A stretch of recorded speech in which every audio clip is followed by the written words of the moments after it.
Sean todas y todos bienvenidos nuevamente a esta clase grabada para su consulta de la licenciatura en Derecho de Historia del Derecho Mexicano de la Universidad Abierta y a Distancia de México. Sean todas y todos bienvenidos.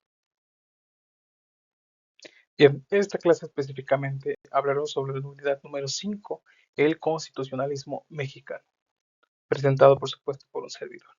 Bueno, esta unidad tiene como objetivo que analicemos el desarrollo del constitucionalismo mexicano, el proceso histórico, político, jurídico fundamental para la conformación del Estado Nacional y, por supuesto, del sistema jurídico contemporáneo. El índice, en este índice vamos a consultar 5 subtemas específicos: la evolución del movimiento constitucional decimonónico, el movimiento constitucionalista, los primeros intentos codificadores, el nacimiento del amparo, y por último, las posibilidades de un derecho administrativo. Vamos a iniciar con el tema general, el constitucionalismo mexicano. Debemos de entender y comprender que el derecho constitucional mexicano no debe entenderse únicamente como una serie de constituciones, es decir, no deben de ser analizadas como constituciones históricas, sino que como un proceso histórico y jurídico de construcción de un Estado, de una nación. A través, por supuesto, de un proceso donde México transita del régimen colonial a un régimen monárquico y hacia un Estado constitucional. Entonces, ese régimen colonial y monárquico pasa ese tránsito México a un Estado constitucional donde, por supuesto, la soberanía queda sustentada en el pueblo mexicano, donde existe una división de poderes y un reconocimiento de los derechos fundamentales, que por supuesto estos conceptos no eran considerados así en esa época. Entonces, este proceso se desarrolló con un contexto, por supuesto, de inestabilidad política. Existió una inestabilidad política en todo el país que hizo que hubiera, pues por supuesto, conflictos armados, profundas desigualdades sociales, lo que explica este carácter dinámico. Entonces, y por supuesto conflictivo. Entonces, desde el punto de vista jurídico, el constitucionalismo mexicano incorpora principios del constitucionalismo liberal europeo y norteamericano que adopta para las condiciones sociales del país. Entonces, gracias a este proceso, se consolidan, elementos esenciales del Estado de Derecho, la supremacía constitucional, la limitación del poder y los mecanismos de control constitucional para actualidad. Entonces, comprender todo esto nos ayudará a entender constituciones vigentes e instituciones como el juicio de amparo, el federalismo, la división de poderes y la protección de los derechos humanos frente, por supuesto, los actos o abusos de autoridad. Entonces, se sientan las bases para muchos de los aspectos.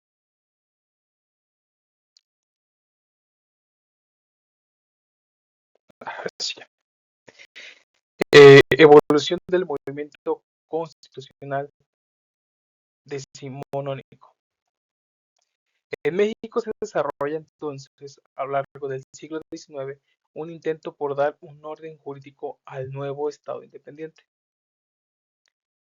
Por supuesto, se caracterizan por una tensión de proyectos opuestos a lo que cada bando específico, grupo específico en México quería para nuestro país, desde una aspiración monárquica a una aspiración republicana y, por supuesto, la construcción de este Estado. Entonces, este periodo estuvo marcado por una constante confrontación entre distintos proyectos políticos que, por supuesto, buscaban formar gobierno. Por supuesto, tenía una inestabilidad para la distribución del poder y la relación que tendría el Estado y la sociedad.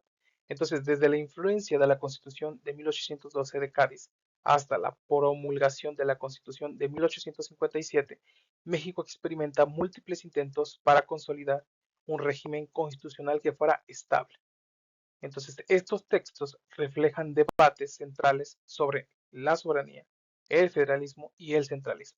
Y por supuesto, en ese contexto y en ese momento histórico, el papel de la Iglesia y el alcance de los derechos de todos los individuos. Que debemos de entender que en ese momento no se entendían los derechos como reconocidos por el propio humano, que fuera como la actualidad se reconocen los derechos humanos, que son derechos que tienen las personas por el simple hecho de ser seres humanos, sino por derechos otorgados por el Estado, no reconocidos por él mismo. Entonces, jurídicamente este proceso permitió consolidar principios fundamentales como la legalidad, la igualdad ante la ley y la división de poderes, porque debemos de recordar en sesiones anteriores, la división de poderes era importante porque así se controlaba el abuso de la autoridad o el abuso de las facultades que tuviera una autoridad específica. Entonces, su aplicación fue limitada, por supuesto, por la inestabilidad social y la debilidad del aparato del sistema jurídico en nuestro país. Pueden existir muchas leyes, pero si la inestabilidad política no permite, asimismo como instituciones débiles no permiten llevar a buen término cualquier proceso o procedimiento jurídico que haga que los individuos cumplan con la ley, por supuesto que eso hace pues unas instituciones débiles, que no se cumplan con. Nos pasamos un tema.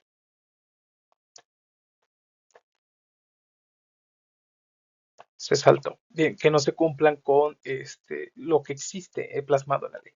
Entonces, a partir de ello, con el siguiente tema, las constituciones federales en México surgen como ese intento que busca organizar políticamente, más que jurídicamente, un país a un modelo inspirado en el constitucionalismo estadounidense. Debemos de recordar que un siglo antes, Estados Unidos se libera de, de Gran Bretaña, se hace independiente con el apoyo de la fuerza francesa. Entonces, esto ayuda a hacer una separación y comenzar una construcción de un federalismo. Debemos entender que Estados Unidos de América sí existe un federalismo mucho más sólido que el mexicano, hablando de ese contexto histórico, porque Estados Unidos nace de la necesidad de diferentes regiones a ser unidas para conformar una federación. En el caso mexicano fue diferente. Para esta división prácticamente pasó de una unión a una división y por supuesto nuevamente una unión. Entonces por eso es una inspiración que tomó México del modelo constitucional estadounidense, pero por supuesto en contextos completamente diferentes. Entonces este modelo se basa en la autonomía de las entidades federativas, es decir, de los estados. Debemos de entender que para términos jurídicos un estado es un país, una nación, y una entidad federativa es un departamento o una fracción que compone una república en un nivel federal, es decir, una federación. Entonces, esta división de competencias entre la federación y las entidades federativas hace una distinción completa, reconociendo tanto autoridades y como competencias. Entonces, la Constitución de 1824 y la de 1857 son los principales ejemplos de un esquema en el cual buscó integrar un territorio extenso y diverso bajo un marco constitucional común. Entonces, desde el punto de vista jurídico, el federalismo fortaleció el pluralismo político y la descentralización del poder.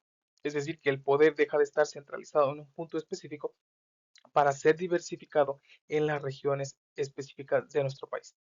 Pero entonces también generó conflictos derivados de la falta de claridad, por supuesto, de la distribución de competencias de cada autoridad, porque aunque había una descripción limitada, no existían todas las competencias necesarias para poder llevar a buen término cualquier orden, constitucionalidad y, por supuesto, la debilidad de unas instituciones que apenas estaban naciendo o intentándose ser desarrolladas. Entonces, comprender el modelo permite explicar el origen de figuras actuales en nuestro país, como las controversias constitucionales, las acciones de inconstitucionalidad. Entonces, en ellas específicamente se analiza las facultades y las atribuciones que tienen descritas cada autoridad y si el actual de esa autoridad fue correcta a lo descrito por la Constitución y las leyes, específicamente la Constitución, hablando de la Suprema Corte. Así como por supuesto la importancia del respeto del ámbito de las competencias del ejercicio de cada autoridad y del ejercicio profesional. Surgen en México como una reacción a la inestabilidad política y a los conflictos derivados del federalismo en sus primeras etapas. Es decir, así como surgió el federalismo como una necesidad de una inestabilidad política, nuevamente estas constituciones centrales surgen de una respuesta de una inestabilidad del federalismo en sus primeros inicios, en sus primeros intentos. Entonces, a través de las 7 leyes constitucionales de 1836 y las bases orgánicas de 1843, se intentó fortalecer el poder central aquí está, el poder central de un gobierno que fuera un gobierno fuerte, que fuera unido, fuera más nacional.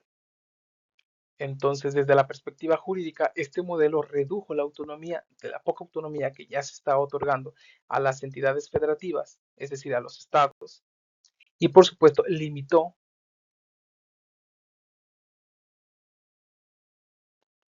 el poder político, especialmente frente a las prácticas de autoridad. Entonces,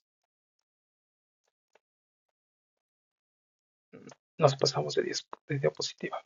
Ante las prácticas de la autoridad federal. Entonces, el movimiento constitucionalista es una corriente política y jurídica que debe de entenderse como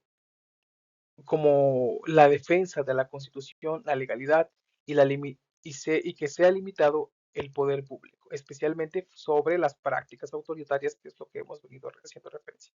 Aunque tienen antecedentes específicos del siglo XIX, su momento decisivo ocurre durante la Revolución Mexicana, cuando la lucha armada se acompaña de un proyecto jurídico que culmina, por supuesto, y da origen a la Constitución vigente de 1917. Por supuesto, esta Constitución, la original, no está completamente vigente. Hay pocos apartados que aún siguen vigentes. Ha existido una reforma a sus apartados sumamente pues, fuerte. Existen pocos que aún siguen el texto original, pero sigue su vigencia.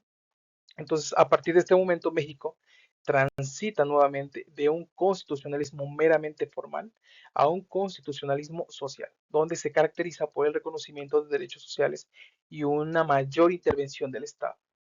Entonces, este movimiento también tuvo como objeto restablecer la supremacía constitucional como la ley y la norma fundamental, fortaleciendo mecanismos como el juicio de amparo, la división de poderes y el sistema de derechos fundamentales, consolidando entonces la idea de que toda autoridad está sujeta a la norma fundamental.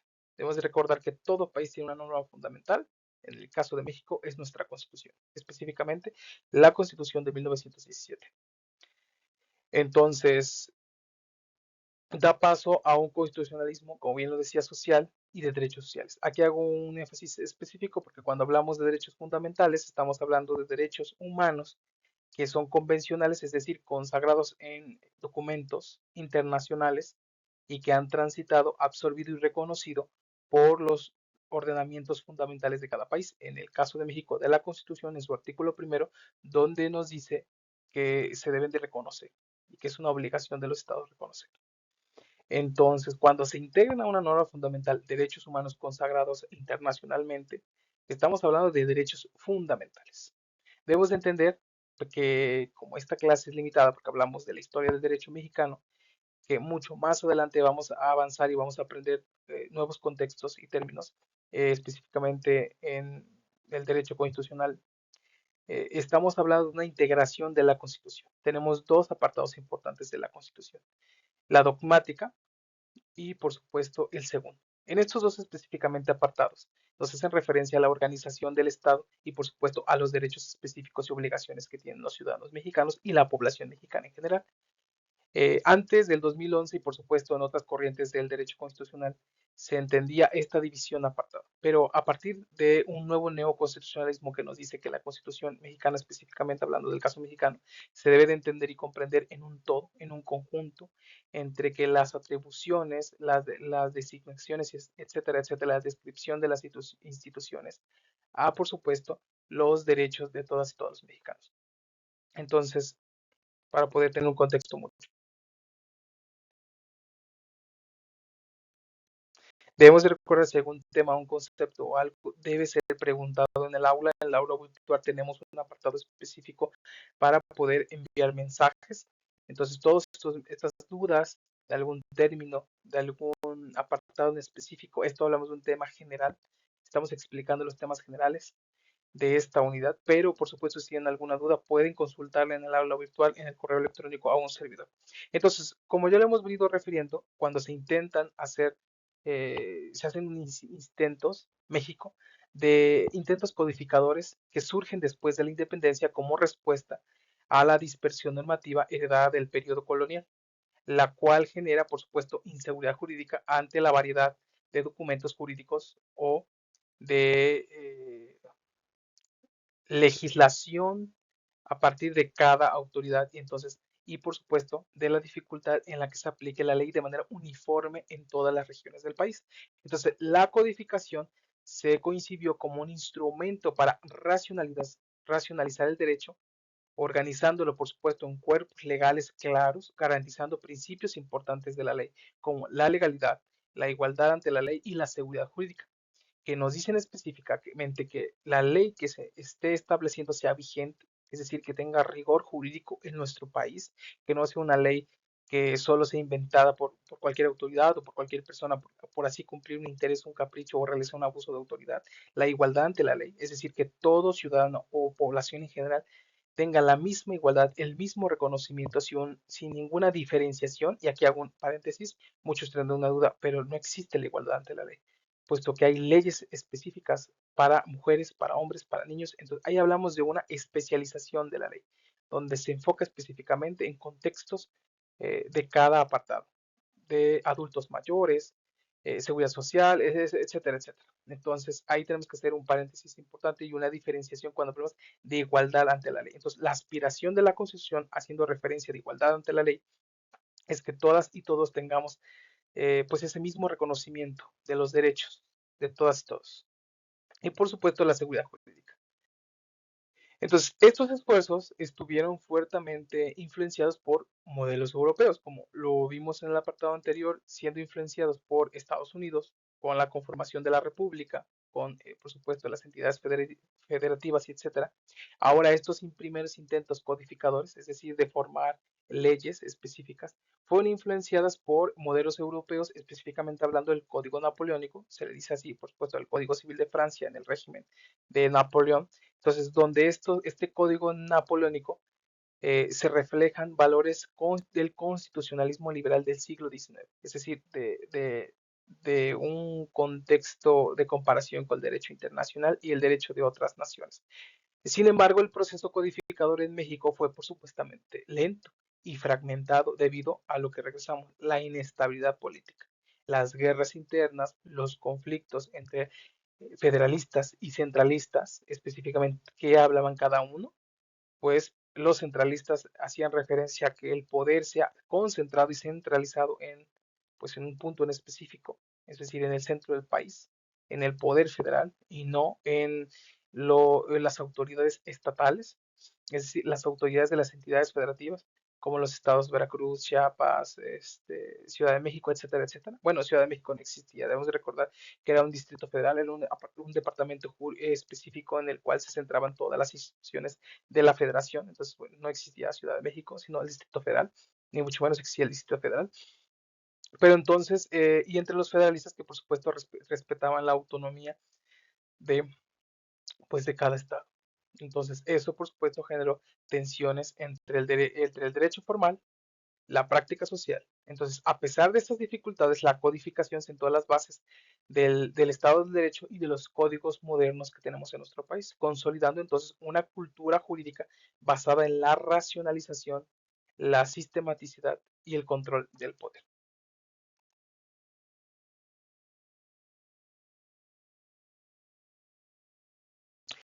Aquí hacemos una parte importante sobre el nacimiento del amparo. El amparo surge cuando es publicada la Constitución de Yucatán de 1840, es decir, surge en 1840, pero es publicada en 1841 en su artículo octavo de este texto original del Estado de Yucatán.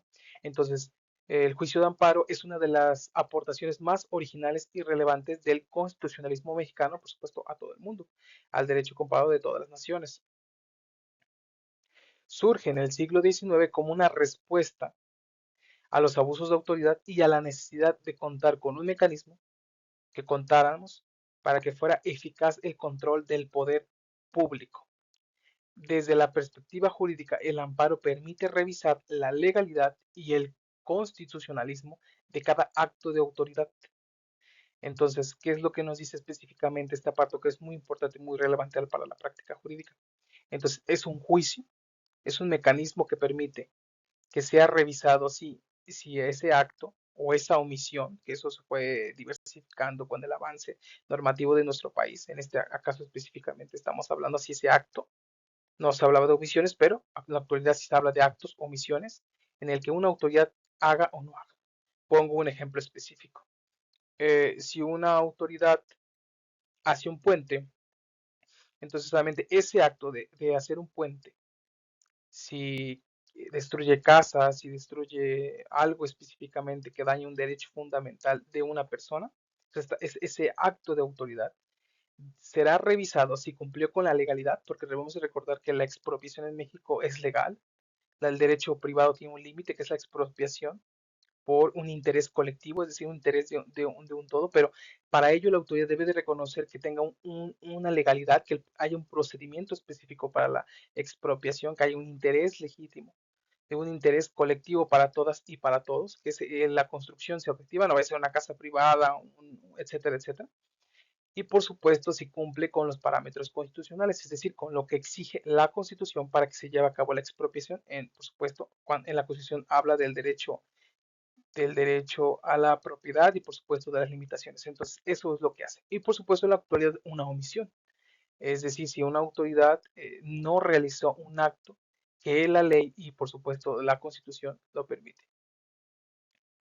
Entonces, específicamente hablando de temas generales, ya sean actos legislativos, administrativos o judiciales. Es decir, por eso el juicio de amparo, cuando se habla de manera general, cuando se dice vamos a meter un amparo, hace referencia específicamente a un proceso o a un procedimiento jurisdiccional. Mucho más adelante vamos a entender y comprender que existen diferentes etapas y debemos de entender que existen diferentes autoridades. Debemos de recordar que nuestro país tiene una división de poderes. Existen el poder judicial, el poder legislativo y el poder ejecutivo. Y por supuesto, este exigen sus dos niveles, en el nivel de las entidades federativas, es decir, de nuestro estado, en el estado en el que estamos, en el que vivimos, y en la nación, es decir, existe una autoridad estatal y una autoridad federal. Y por supuesto existen autoridades municipales, pero esa no comprende una división de poderes, aunque algunos hacen un debate entre que sí existe, desde mi punto de vista no es así. Entonces, regresando a este hilo conductor del por qué se habla específicamente eso, hacemos referencia a que existen jueces federales y jueces locales. Entonces, los jueces federales, por supuesto, llevan temas diversos, mercantiles, laborales, penales, pero del fuero federal, es decir, que emanan de leyes federales, de ordenamientos federales, nacidos, por supuesto, de una legislación federal, de un Congreso federal. Y, por supuesto, autoridades locales, jueces locales, que emanan de una legislación local, es decir, de congresos locales. Entonces, ¿por qué lo digo? Cuando hacemos de autoridades judiciales y comúnmente es, no, es que vamos a meter un amparo, es específicamente una protección de un derecho humano, es decir, de un derecho humano que ha sido insertado en la Constitución, un derecho fundamental, ya sea la vida, la salud, la seguridad social, la libertad. Entonces, cuando una persona, por ejemplo, tiene la sospecha de que puede ser arrestado por alguna investigación, etcétera, etcétera, lo que sea.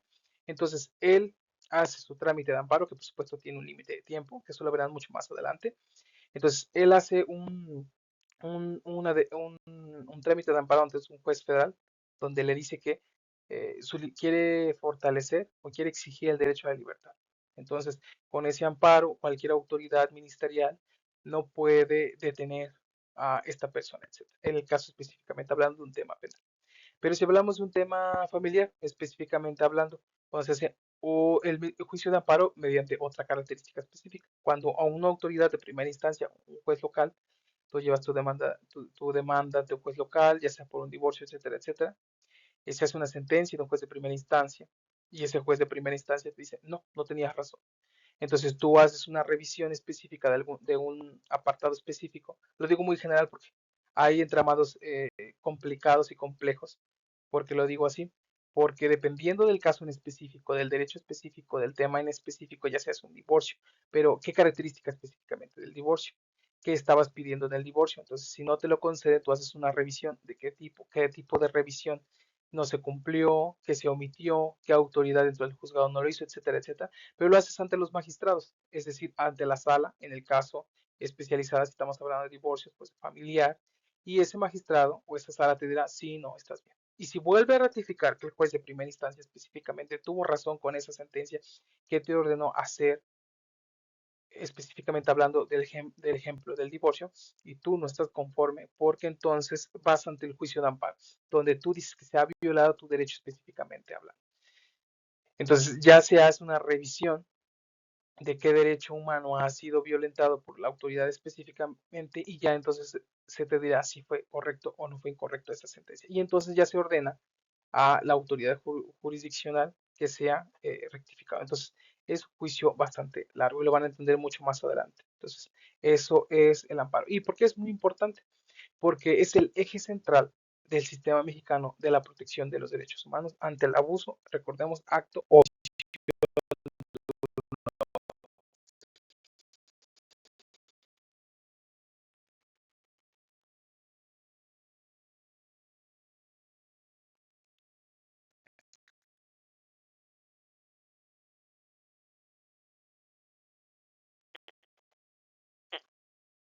Entonces, ahora entramos en otra parte importante, dejando de lado los otros dos poderes, el legislativo y el judicial, a el derecho ejecutivo, perdón, al poder ejecutivo. Entonces, hablamos entonces de un derecho administrativo. El derecho administrativo mexicano surge como una consecuencia de fortalecer el Estado constitucional y, por supuesto, el crecimiento de las funciones que asume la administración pública.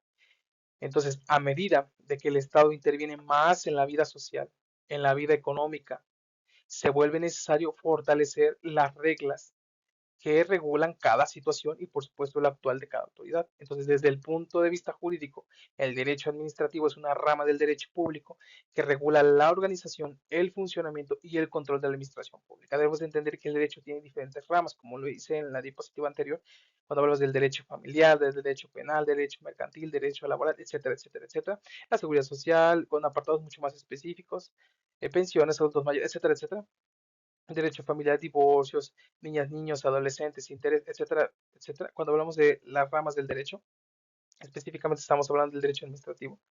Entonces, ante toda esta diversificación, necesitamos una legislación que regule entonces, pues, las autoridades, la administración pública, el derecho público. Cuando hablamos de derecho público, hablamos del derecho de la vida pública. Entonces, su desarrollo está estrechamente vinculado al constitucionalismo, ya que busca someter a la autoridad administrativa. Entonces, hablamos de una autoridad administrativa, no de una autoridad jurisdiccional. No estamos hablando de juez, estamos hablando de autoridad administrativa, a los principios de legalidad y control judicial. Entonces, toda autoridad administrativa, así como la judicial, por supuesto, debe tener los principios de legalidad y un control judicial. Pero ahorita estamos hablando específicamente de las autoridades administrativas. Pero, por supuesto, todas las autoridades en México lo deben de hacer. El estudio de esta rama del derecho nos resulta importante para comprender cómo se limita el poder administrativo y cómo se protegen de los gobernados frente al actuar del Estado. Entonces, surge por el fortalecimiento, perdón, del Estado constitucional, responde a la expansión de las funciones de la administración pública y regula, por supuesto, la actual. Entonces, garantiza los derechos y se basa en los principios. Entonces, entonces debemos de entender que la gran mayoría de las ocasiones en el derecho administrativo no se garantizan derechos humanos. Casi siempre las autoridades administrativas, por una omisión, son las que hacen una violación a los derechos humanos. Específicamente hablando, podemos poner el caso que ahora es un poco, no tan novedoso, pero más reciente en México, en el cual una pareja va a registrar a su hijo, pero ellos dicen, ¿por qué debo de registrar con yo, papá? ¿Por qué lo debo de registrar con mi apellido? ¿Por qué no lo registramos con el apellido de mi esposa? Entonces, la autoridad del registro civil, que es la autoridad administrativa emanada del gobierno estatal, les dice, no, pues no, porque no tengo un formato donde me permita poner el apellido de la mamá. En ese caso, tendríamos que registrarlo a nombre de la mamá y, por supuesto, no dejar al papá. Pero entonces ahí se hace una violación, por supuesto, de los derechos del niño o de la niña, en este caso, en relación con el papá. Entonces, ahí estamos haciendo una omisión del Estado, esta autoridad administrativa, haciendo el ejemplo específico, la autoridad administrativa del registro civil local, en el cual, pues, sucede esto. Entonces, es como entonces hace la actual jurisdiccional para poder garantizar el derecho que tienen. Otro caso específico es el que tienen las personas que han hecho una transición de género y que específicamente han solicitado que sea el cambio de nombre. No estoy hablando del cambio de sexo en el registro civil. Estoy hablando cuando se iniciaron las primeras etapas en el cual querían cambiar a un hombre femenino y no un hombre masculino. Entonces, quieren modificar. Y entonces la autoridad es administrativa, el registro civil, les dice, no, yo no puedo hacer eso. ¿Por qué? Porque recordemos que toda autoridad tiene el principio de legalidad. Entonces la autoridad administrativa, por supuesto, les dice, yo no lo puedo hacer porque a mí me dice la ley del registro público, perdón, la ley del registro civil, en este caso, en este contexto, me dice, pues es que aquí está tu formato, aquí está la ley, el Estado me dice, pues es que es este formato. Yo no puedo modificarte porque yo no te lo puedo modificar, tú te llamas así, tendré problemas, etcétera, etcétera. Entonces, el ciudadano, por supuesto, indignado porque todos tenemos la libertad y entonces elegimos un derecho fundamental que ha sido violado, en este caso por la autoridad administrativa, y entonces le dice al juez de primera instancia, oye, yo tengo este derecho, yo tengo la libertad de llamarme así, en mi libre desarrollo de la personalidad, específicamente hablando de este apartado, y yo quiero llamarme Sandra y no me quiero llamar José. Entonces ya la autoridad, en ese caso, en ese contexto específico, cuando sucedió, le dice, no, es que no, no puede ser. O sea, la ley es clara. La ley dice que tú naciste con ese nombre y no puede ser modificado, a menos que exista un reconocimiento de un padre, de una madre, y entonces ya será modificado el apellido. Pero el nombre no, porque ya fuiste registrado, etcétera, etcétera, y tú eres hombre. Entonces, haciendo referencia, dice, no, pero si mi libre desarrollo de la personalidad, la Constitución, va ante los magistrados y confirman la sentencia. No, es correcto lo que dice la autoridad administrativa, es correcto lo que dice la autoridad judicial, es decir, el juzgado de primera instancia, y entonces va esta persona ante un juzgado federal. Y entonces un juzgado federal y por supuesto los magistrados federales, etcétera, etcétera, ha llegado hasta la Suprema Corte en el que dice, no, pero la Constitución lo dice, tú tienes el derecho. Entonces le ordena entonces que exista una legislación, que existan formatos a todas las autoridades, la autoridad administrativa, la autoridad legislativa local, el juez de primera instancia, que sea modificada la sentencia, etcétera, etcétera, para que entonces exista este cambio de nombre. Entonces es así como se basan los principios del control.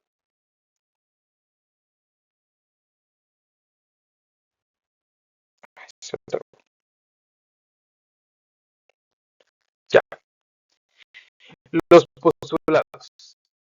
Los postulados del derecho administrativo mexicano son los principios fundamentales que orientan y limitan la acción de la administración pública dentro, por supuesto, del Estado constitucional de derecho.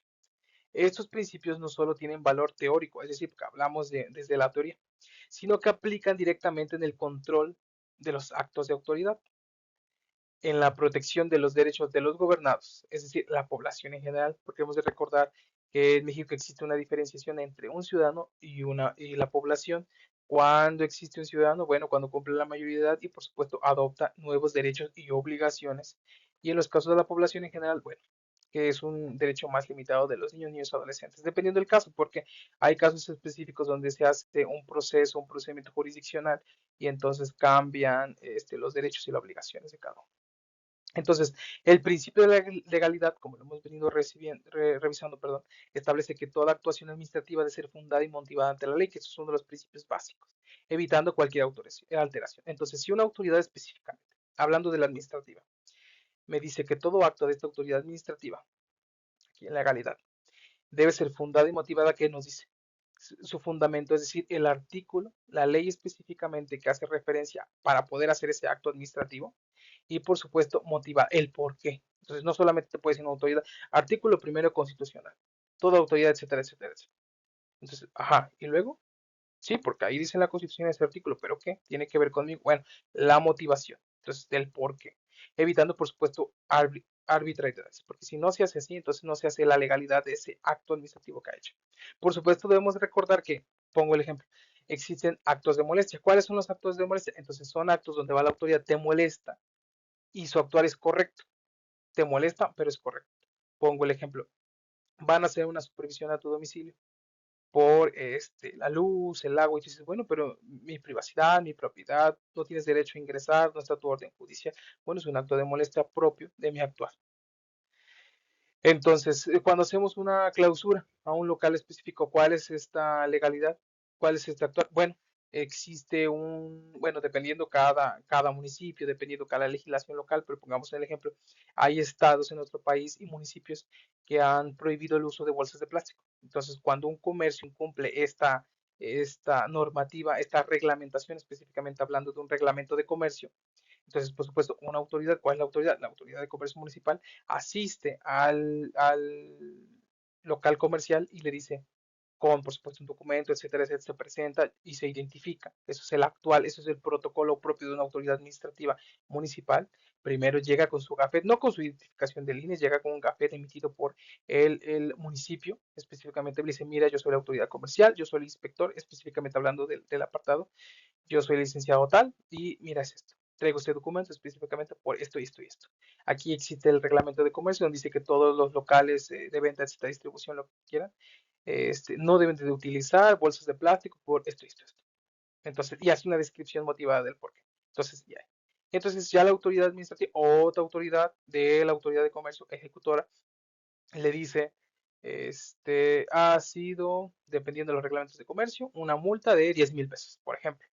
Estoy hablando de un supuesto. Entonces, esta persona debe de revisar entonces y si lo que hizo es actuar de esa autoridad tiene el principio de legalidad.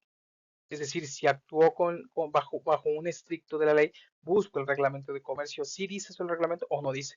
Busco si pueden multar o no existe multa, porque debemos recordar que no todos los municipios son iguales, que algunos no existen multas específicas por algún apartado, otros sí, etcétera, etcétera. Entonces si no, ya voy ante un juez federal y me dice, este actuar fue ilegal. ¿Por qué? Porque no cumplió el principio de legalidad. Bueno, recordemos que, bueno, no recordarlo, lo deben de aprender mucho más adelante, pero existen también principios importantes del juicio de amparo que deben de entender. Por ejemplo, uno de los más importantes que debe ser agotado es una regla general. Existen, por supuesto, casos específicos en los cuales no sucede así. De que de una persona, el justiciable, el usuario o el ciudadano afectado, como lo quieran llamar, nos dice específicamente que toda esa persona debe de agotar todas las instancias. Es decir, si la autoridad, si yo creo que la autoridad municipal en el caso del ejemplo afectó y no es correcto su actuar, bueno, debo de revisar si en el reglamento de comercio, que es donde viene, siempre los apartados, si existe una autoridad para poder ser supervisado. Si es decir, si existe una autoridad que supervise ese actuar, y entonces voy ante ello, presento un recurso de queja específicamente, casi siempre todos los municipios se llama así, el recurso de queja, y entonces le digo, no, esta autoridad muchas veces es el propio ayuntamiento, casi siempre el que recibe es el secretario, etcétera, etcétera, y tú te defiendes. Y así se hace, el principio de legalidad, que todo actuar sea conforme a la ley y motivada ante la ley, evitando arbitrariedades, porque si entonces llega la autoridad de comercio y quiere aplicarte una multa, pero no llega identificado, no se presenta y no te dicen qué reglamento, etcétera, etcétera. Debemos recordar también que toda autoridad que dice reglamento, nosotros tenemos la obligación de conocer las leyes y mucho más si estamos haciendo del comercio. Por supuesto, yo en mi comercio, si ya sé que hago, si puedo tener una inspección, debo tener mi RFC publicado, mi permiso de salubridad, existen algunos permisos de publicidad que crean los municipios para cobrar, etcétera, etcétera. El pago, muchas cosas, dependiendo si tú eres el que renta, si no eres el que renta, muchas cosas dependiendo del contexto. Entonces, todo eso debes de tener a la mano, porque debes de entender que como ciudadano y específicamente hablando como comerciante tienes la obligación de cumplir con la ley, porque así lo dice. Y por supuesto de conocer la ley específicamente de tu rubro. Entonces tú no puedes decir, no, es que yo no lo conozco. Bueno, aquí tengo el reglamento actual, se publica en la Gaceta Municipal, en los municipios más grandes existe una Gaceta Municipal, en los municipios más pequeños los publica la Gaceta o el periódico. Algunos estados, me parece que hay 2 estados en nuestro país que les llaman periódico y los demás, los 30 estados restantes, les llaman gaceta. Entonces ahí se publican y es la única pues no autoridad, pero es el único apartado público y legal, o sea, legal, donde se pueden publicar leyes. Entonces, si ahí está esa ley publicada, es que es legal, que tiene vigencia. Si no está publicada, no. Pero por supuesto, debemos recordar que los municipios más grandes tienen una gaceta municipal en su página web, casi siempre tienen la gaceta municipal y ahí publican reglamentos, no leyes, pero sí reglamentos, reglamento de comercio, reglamento de urbanidad, de tránsito, etcétera, etcétera. De, de justicia administrativa, existen juez de paz donde hacen de faltas administrativas. Entonces, bueno, nos concentramos específicamente. Entonces, por su parte, la supremacía constitucional obliga a la administración a respetar la Constitución y todos los derechos. Entonces, cuando la Constitución dice en su artículo primero, toda la autoridad en el ámbito de sus competencias, nos está diciendo todas las autoridades del país, toda persona, según la ley de la función pública, en la ley de la función pública dice quién es la autoridad, pero la autoridad es casi siempre toda persona que recibe un sueldo de la federación, del municipio, etcétera, y hace un labor. Existen casos específicos donde externos pueden considerarse, etcétera. Es que es un mar de ejemplos. Entonces, pero toda autoridad en el ámbito de sus competencias tiene la obligación de respetar los derechos humanos. Entonces, la universidad, debemos de entender también que el amparo, para fines del amparo, ¿quién es autoridad? Entonces, el amparo nos dice quiénes son autoridad. La universidad es una universidad pública, es autoridad. Si me da de baja, hizo un acto, una omisión, si me dio de baja definitiva, ese acto que me afectó mi derecho a la educación, etcétera, a poder llegar a una profesión, y etcétera, otros más que ustedes quieran describir, cometió, presentó un recurso, ¿ante quién? Ante la universidad, etcétera. Entonces, debemos de ir entendiendo todo esto. Entonces, también se destaca el principio del interés público, que justifica la actuación estatal cuando se persigue fines colectivos. Vuelvo a poner el ejemplo de la expropiación. El fin colectivo de la expropiación, bueno, se quita unas dos casas porque se va a hacer un hospital. Entonces, es un fin colectivo. Obviamente, esa limitación a mi derecho de propiedad, yo propietario de esa casa, que se me está quitando porque se va a hacer un hospital, debo ser pagado por esa acción. Entonces, y debemos de recordar que hay casos específicos en los estados donde las expropiaciones no han llegado a término porque la autoridad no iba a ser algo de interés público, simplemente iba a ser una oficina gubernamental. Entonces debe de ser definido si existe un interés colectivo realmente importante para que prives del derecho a la propiedad a una persona. Entonces, finalmente, el principio de responsabilidad nos señala que la administración debe responder por los daños que cause, reafirmando que el poder público está sujeto al control jurídico, que es prácticamente lo que hace con referencia sobre la expropiación.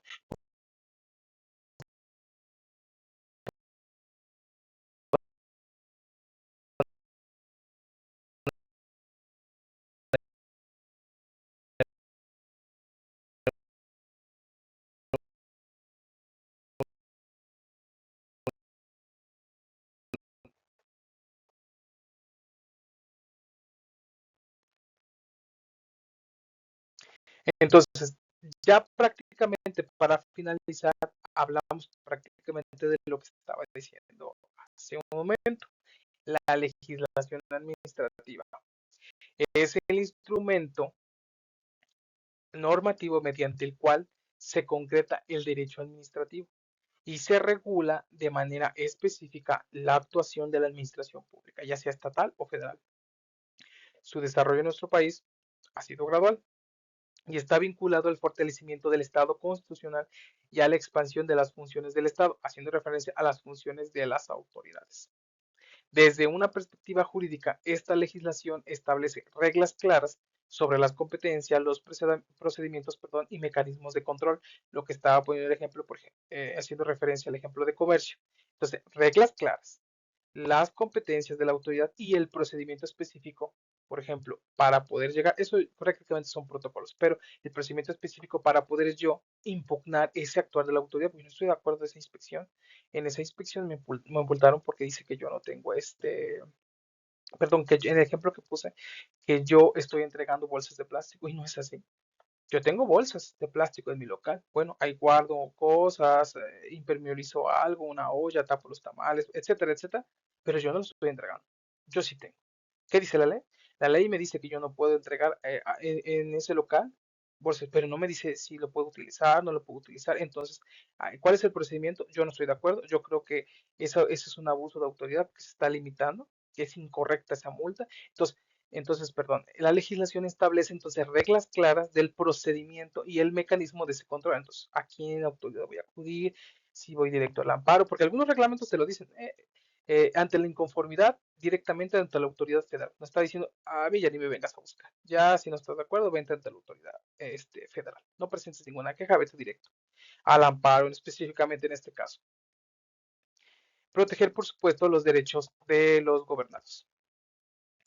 Entonces, cumple la función garantista de asegurar el derecho a la audiencia, la debida fundamentación y la posibilidad de impugnar actos a la autoridad, que es el ejemplo que estaba poniendo. Entonces, ¿qué significa esto? Ya me avanzó la diapositiva. El sistema dice, no, te está tardando, te está tardando.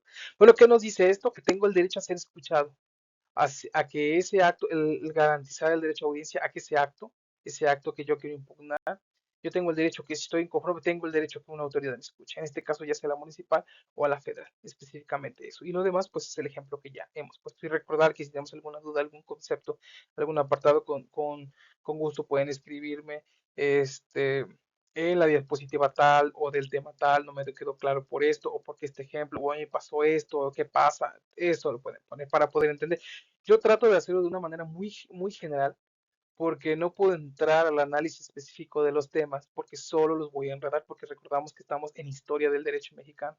No estamos hablando del derecho constitucional, no estamos hablando de los principios, bueno, de cualquier otra experiencia educativa en el que tiene mucha relación la historia del derecho. ¿Por qué? Porque estamos hablando de la mutación jurídica. ¿Por qué la mutación jurídica? Porque hemos de recordar que la evolución plantea un desarrollo que va avanzando y avanzando, avanzando y mejorando cada vez más, pero una mutación nos habla de un crecimiento, de un retraso, para mi punto de vista, de la mutación jurídica que ha tenido nuestro país. Entonces, por eso tiene mucho que ver con muchos apartados de la ley que, por supuesto, es normal que ahora no lo conozcan. Entonces, la legislación administrativa es el instrumento normativo mediante el cual se concreta el derecho administrativo, que es lo que estamos haciendo referencia. Entonces, la práctica profesional es esencial para identificar, por supuesto, esta defensa jurídica. Entonces, como lo hacía haciendo referencia antes de que cambiara la diapositiva, la imagen que venía, hacía referencia de la Gaceta y el Diario Oficial de la Federación. Entonces, esos son instrumentos que hace la autoridad donde se publican las leyes, los reglamentos, son reglamentos federales, por supuesto, o son reglamentos, por ejemplo, el reglamento de tránsito del Estado, que es competencia estatal. Debemos recordar que hay competencia estatal, hay competencia federal sobre qué puede legislar cada Congreso, el Congreso de la Unión, donde está la Cámara de Diputados, la Cámara de Senadores, prácticamente la Cámara de Senadores ve temas externos, la Cámara de Diputados ve temas nacionales. Entonces, prácticamente lo que nos dice hasta el Congreso qué puede legislar y sobre qué no puede legislar. Entonces, específicamente, dónde es publicada esa ley, cuándo es vigente. Hay leyes que son publicadas, pero dice inicia su vigencia dentro de 2 años. Entonces, debemos de entender todo eso. Entonces, a manera de conclusión, el constitucionalismo mexicano es, por supuesto, un resultado de un proceso histórico jurídico complejo y político y social, como lo hemos venido observando desde el siglo XIX, específicamente de principios, mucho antes de la consolidación, perdón, de la Constitución de 1917 y, por supuesto, después de la consolidación de la Constitución de 1917 y, por supuesto, después de la década, mucho antes de la década de los 30 y ya en la década pasando de los 30 comienza a iniciar una institucionalización mucho más fuerte en México y un Estado de Derecho mucho más concreto y leyes mucho más sólidas de manera general, haciendo referencia de manera general, no ha sido así, a través de constituciones federales y centrales, la codificación del derecho, el surgimiento del juicio de amparo en 1840, en su publicación en 1841 en la Constitución local del Estado de Yucatán, el desarrollo del derecho administrativo, que fue muy importante, porque se consolidiza la definición de las autoridades de su actuar, del abuso de autoridad, de la garantía de audiencia, etcétera, etcétera. Y por supuesto, todo esto sentó las bases de un Estado constitucional en nuestro país, consolidando mecanismos de control de protección jurídica que siguen vigentes en la práctica jurídica. Es decir, esos mecanismos donde nos dice la autoridad si el actual de la autoridad administrativa o de otra autoridad fue correcto a la luz de la Constitución. Es decir, si es correcto lo que tú hiciste en relación a lo que dice la Constitución. Pues esa es nuestra...